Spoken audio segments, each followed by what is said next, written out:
Hello guys, कैसे हैं आप सब लोग। लेवल अप के एपिसोड 98 के साथ हाजिर हूँ। लास्ट एपिसोड के एंड में हमने देखा था जिन्हों अपने डैगर थ्रो स्किल को इस्तेमाल करते हुए उस पर अटैक करता है, यानी एंतारिस पर अटैक करता है। लेकिन एंतारिस की बॉडी के इर्द गिर्द एक शील्ड होती है और उसका डैगर उसकी बॉडी के अंदर नहीं घुस पाता। एंतारिस उसे कहता है, तुम्हें क्या लगा था तुम इतनी आसानी से मुझे मार पाओगे। एंतारिस जिन्हों से कहता है, हमारी फाइट तो बहुत ज्यादा अच्छी और अम्यूजिंग थी, लेकिन मुझे अफसोस है कि ये फाइट यहाँ पर खत्म होने वाली है। जिन्हों से कहता है, हाँ मुझे भी नजर आ रहा है कि ये फाइट खत्म होने वाली है। एंतारिस उसे कहता है, तो क्या तुमने फैसला कर लिया कि तुम्हें मेरे सामने रेजिस्ट करने का कोई फायदा नहीं, तुम मरने वाले हो। जिन्हों उस पर अटैक करने के लिए आगे बढ़ता है, जबकि एंतारिस भी अपनी तलवार को घुमाते हुए कहता है, मेरी आर्मी ऑफ ड्रैगन्स को यहाँ पर आने की कोई जरूरत नहीं, क्योंकि मैं उन सब का हौसला बढ़ाने वाला हूँ, तुम्हारा सर काट कर, उनके मोनार्च का सर काट कर। जिन्हों जो कि उसकी तरफ आगे बढ़ रहा होता है, वो उससे कहता है, क्या तुम्हें पता है कि सूरज डूबने के बाद क्या होता है? शेडोज वीक हो जाते हैं, लेकिन क्या तुम्हें पता है सूरज निकलने के बाद क्या होता है? शेडोज स्ट्रॉन्ग हो जाते हैं। वो जंप करते हुए जैसे ही उसके पास पहुंचता है, वो अपने सारे शेडो सोल्जर्स को बाहर निकाल लेता है। उसके सारे शेडो सोल्जर्स बाहर निकलते ही उसको पकड़ लेते हैं। एंतारिस चिल्लाकर उसे कहता है, मैं तुम्हें मार डालूंगा और तुम्हारे टुकड़े टुकड़े करके अपने ड्रैगन्स को खिला डालूंगा। लेकिन जिन्हों उसके करीब पहुंचते ही अपना डैगर निकाल लेता है और साथ ही अपने शेडोज को अपनी बॉडी पर चढ़ाना शुरू करता है। जिन्हों के अपने डैगर्स को घुमाने तक उसने अपनी बॉडी के ऊपर पूरा शेडो आर्मर चढ़ा लिया होता है। इस बार जिन्हों के हाथ में वो डैगर होता है जो कि उसके डैड छोड़कर गए हैं। डैड के पास जो डैगर था वो रूलर्स का डैगर था। जिन्हों उस डैगर को चला देता है और एंतारिस को सेंटर से काट देता है। जिन्हों कहता है, और एंड पर तुम तो अपनी मौत को भी नहीं देख पाए। जैसे ही जिन्हों उस पर अटैक करता है, आसमान में क्रैक पड़ना शुरू हो जाते हैं और वहाँ से रूलर्स निकलते हैं। एंतारिस कहता है, जब मैं यहाँ पर आया था तब मैंने आसमान में कोई भी गेट ओपन होता हुआ नहीं देखा था, फिर ये रूलर्स यहाँ पर कैसे आ गए? रूलर्स की दुनिया को अर्थ के साथ जोड़ने के लिए बहुत ज्यादा एनर्जी की जरूरत है, तुम्हारे पास इतनी एनर्जी नहीं थी, फिर ये यहाँ पर कैसे आए? एंतारिस उससे कहता है, तो शुरू से तुम्हारा यही प्लान था, तुम मुझे यहाँ पर इसीलिए लेकर आए ताकि यहाँ पर फाइट करने से हमारी एनर्जी यहाँ पर इकट्ठी होगी, जिससे सेकंड डायमेंशन का दरवाजा ओपन हो जाएगा, वहाँ से रूलर्स की आर्मी इस दुनिया में आ सकती है। और मुझे लगा था तुम यहाँ पर मुझसे फाइट करना चाहते हो, वो भी अकेले में, ताकि हमें कोई डिस्टर्ब ना कर सके। एंतारिस जिन्हों से कहता है, लेकिन तुम रूलर्स के साथ बात कैसे कर सकते हो? रूलर्स तो यहाँ पर थे नहीं। जिन्हों से कहता है, मैं उनके साथ बात कर सकता हूँ, क्योंकि रूलर्स के वेसल्स यानी कि वो एस रैंक के हंटर्स वो अभी भी इस दुनिया में मौजूद है। मैंने उन्हीं के जरिए इन रूलर्स से बात की। एंतारिस उसे कहता है, तो इसका मतलब तुमने उन वेसल्स को यूज करते हुए यहाँ पर गेट ओपन करवाया कि जब हम लोग यहाँ पर फाइट कर रहे हो तो ये सारे रूलर्स अपनी आर्मी के साथ यहाँ पर आ सके। एंतारिस उसे कहता है, तुमने जंग तो जीत ली है, लेकिन तुम ये फाइट हार चुके हो, लेकिन फिर भी यहाँ पर सिर्फ हार मेरी हुई है, क्योंकि मैं सिर्फ इस फाइट को देख रहा था। जिन्हों से कहता है, तो पहली बार मोनार्च ऑफ व्हाइट फ्लेम्स और मोनार्च ऑफ बीस्ट ने शैडो मोनार्च पर अटैक किया था, तो क्या तब भी तुमने उनको ऑर्डर्स दिए थे कि जाओ उस पर अटैक करो? एंतारिस उससे पूछता है, क्या मोनार्च ऑफ व्हाइट फ्लेम्स ने तुम्हें ये सब कुछ बताया है? जिन्हों से कहता है, नहीं, मुझे ऐशबॉर्न ने बताया है। और साथ ही वो उसे कहता है, ऐशबॉर्न ने कहा था कि तुम्हें जाते हुए एक तोहफा दे दूं, और साथ ही वो उसे उंगली दिखाता है।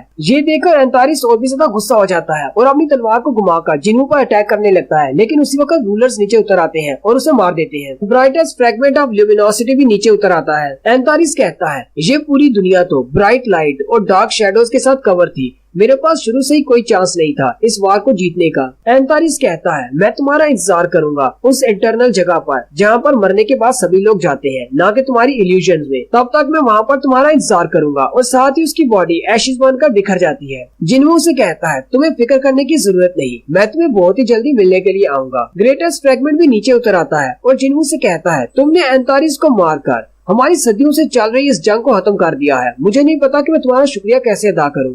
जिन्हों से कहता है, तुम्हें शुक्रिया अदा करने की जरूरत नहीं है, बस मेरी एक रिक्वेस्ट है, उस रिक्वेस्ट को पूरा कर दो। ग्रेटेस्ट फ्रेगमेंट उसे कहता है, वो कौन सी रिक्वेस्ट है? जिन्हों उन सब से कहता है, मेरी ऐसी रिक्वेस्ट है जो सिर्फ तुम ही लोग पूरी कर सकते हो। ग्रेटेस्ट फ्रेगमेंट उसे कहता है, अगर वाकई में तुम्हारी रिक्वेस्ट को पूरा कर सकता हूँ तो मैं तुम्हारी पूरी हेल्प करूंगा उस रिक्वेस्ट को पूरा करने में। जिन्हों से कहता है, मुझे एक बार और इस्तेमाल करना है कप ऑफ रीइंकार्नेशन को, मैं उसे फिर से इस्तेमाल करना चाहता हूँ। वो सारे फ्रेगमेंट्स उसकी बात सुनकर हैरान हो जाती है। ग्रेटेस्ट फ्रेगमेंट उसे कहता है, क्या अभी तुम हमसे रिक्वेस्ट कर रहे हो कि तुम कप ऑफ रीइंकार्नेशन को यूज करके टाइम को वापस ले जाना चाहते हो? जिन्हों कहता है, हाँ तुम लोगों ने बिल्कुल सही सुना, मैं उसको यूज करना चाहता हूँ। वो उसे कहते हैं, अगर तुम उस गैजेट को यूज करके टाइम को वापस भी ले जाते हो तो जितने भी मोनार्च हैं वो भी दोबारा से जिंदा हो जाएंगे और उनकी कॉन्शियसनेस भी वापस आ जाएगी, यानी कि इस दुनिया की उनकी जितनी भी मेमोरीज है दोबारा टाइम को वापस करने से ये सारी मेमोरीज भी उनके पास ही रहेंगी। तुम फिर भी इस कप ऑफ रीइंकार्नेशन को यूज करना चाहते हो? साथ ही जिन्हों सबसे कहता है, और एक बार जब तुम लोग टाइम को वापस ले जाओगे, मैं चाहता हूँ कि तुम दुनिया भर किसी को भी मत भेजो, ना ही डंजन्स को ओपन करो और ना ही किसी को हंटर बनाओ। मैं इन सारे मोनार्ड्स को डायमेंशनल रिफ्ट के अंदर ही देख लूंगा और सभी को वहीं पर मार डालूंगा।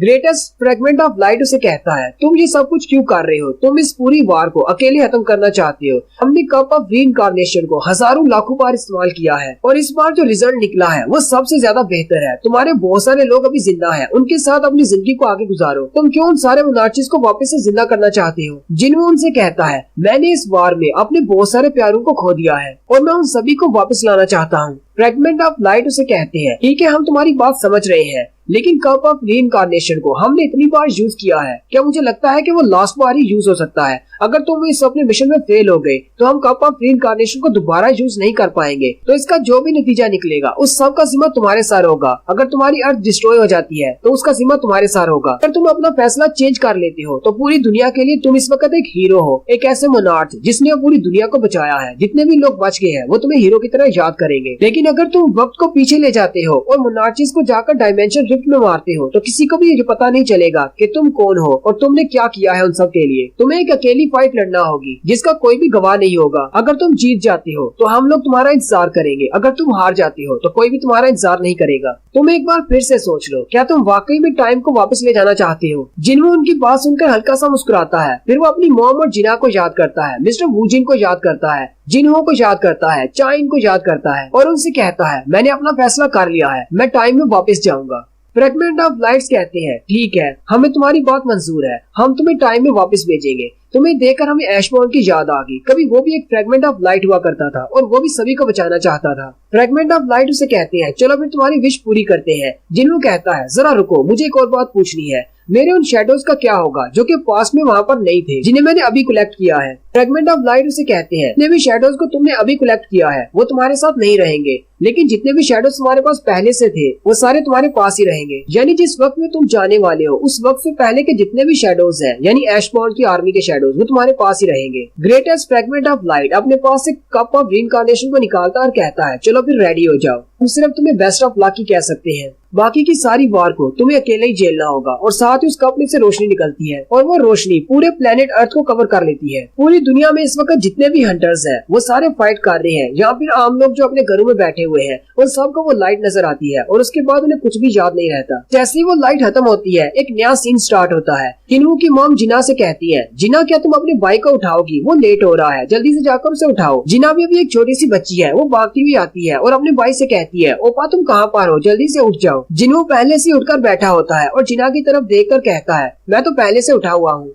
जिन्हू उठकर बाहर आता है तो उसकी मॉम खाना बना रही होती है। जिन्हू कहता है, खाने की ये स्मेल, मैंने इसको बहुत ज्यादा मिस किया है। क्योंकि छोटी जिना घर में भाग कूद रही होती है, जबकि उसके डैड भी अखबार पकड़कर वहीं पर बैठे होते हैं। जिन्हू उन्हें फादर कहकर पुकारता है। वो उसे कहते हैं, तुम मुझे कब से फादर कहने लग गए, तुम तो मुझे डैड कहते थे। जिन्हू अपने डैड को वहाँ पर देखकर साथ ही रोना शुरू कर देता है। उसके डैड उसे कहते हैं, तुम्हें क्या हो गया, तुम अचानक रोना क्यों शुरू कर दिया? जिन्हू उनसे कहता है, मुझे लगता है कि शायद मैंने कोई बुरा सपना देखा है। जिन्हू कहता है, और अब मेरा वो बुरा सपना खत्म हो चुका है, अब मैं अपनी फैमिली के साथ हूँ, अपनी मॉम के साथ जो कि बिल्कुल हेल्दी है, इंटरनल स्लम्बर में नहीं, मेरे डैड जो कि हमारे घर पर है, अभी तक गायब नहीं हुए, और मेरी छोटी बहन के साथ। जिन्हू कहता है, मैंने अपना सारा कुछ दांव पर लगा दिया है, मुझे फ्यूचर को रीराइट करना होगा, मुझे वो सब कुछ ठीक करना होगा जो कि फ्यूचर में गलत होने वाला है। लेकिन साथ ही जिन्हू कहता है, अब जबकि मैं वक्त में पीछे आ चुका हूँ तो मेरा भी हक बनता है कि मैं इस फीलिंग को एंजॉय कर सकूं, इस पीस को, इस अमन को, जब तक इस दुनिया में अमन और शांति है। जिन्हू के स्कूल का सीन दिखाते हैं जो कि अपने दोस्तों के साथ बैठा हंस रहा होता है। फिर जिन्हू अपने दोस्तों के साथ गेम सेंटर पर बैठा गेम्स खेल रहा होता है और कहता है,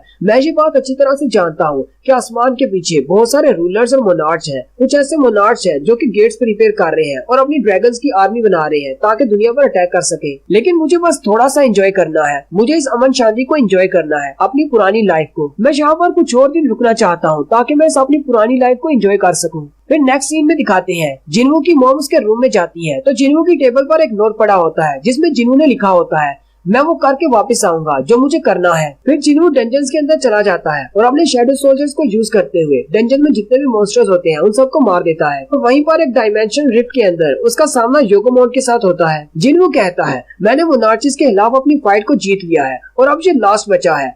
इसको मारने के बाद मैं एंटारिस के पास जाऊंगा और उसे भी मार डालूंगा। जिनवू योगोमोन को मार देता है और कहता है मुझे इस डायमेंशनल रिफ्ट में आए हुए 27 साल हो चुके हैं। हालांकि इस वक्त मेरी दुनिया में इतना ज्यादा नहीं है, लेकिन इस डायमेंशन रिफ्ट में मुझे 27 साल अकेले गुजर चुके हैं। मैंने अपनी जिंदगी के 27 ईयर्स यहाँ पर गुजार दिए, जो कि बहुत ही लंबी जर्नी थी अकेलेपन में। लेकिन अब मुझे लगता है कि मेरी फाइट यहाँ पर एंड होने वाली है। बहुत जल्दी ये सब कुछ खत्म होने वाला है। अब मेरे पास सिर्फ एक ही दुश्मन बचा है जिसे मुझे हराना है, और वो एंटारिस है, द किंग ऑफ ड्रैगन्स, और साथ ही उसकी ड्रैगन आर्मी। उन सब को खत्म करने के बाद मैं वापस अपनी दुनिया में जा पाऊंगा। और यहीं पर हमारी एपिसोड 98 का एंड होता है।